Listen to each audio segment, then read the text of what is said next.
Oke guys, jumpa lagi sama kami dengan channel Sanggar Seni Sauna.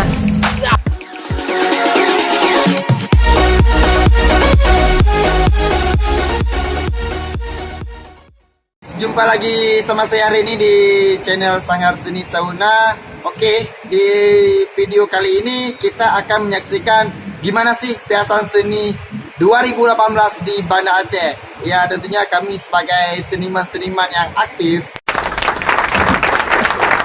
kami turut berpartisipasi dalam acara piasan seni tersebut. Oke, mari kita saksikan videonya. Check it out.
Oke guys, jumpa lagi sama kami dengan channel Sanggar Seni Sauna.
Itu semula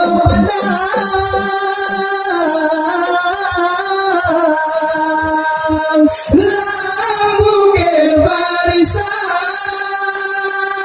lambang Pulau Sumatera. Sekian dari kami. Assalamualaikum.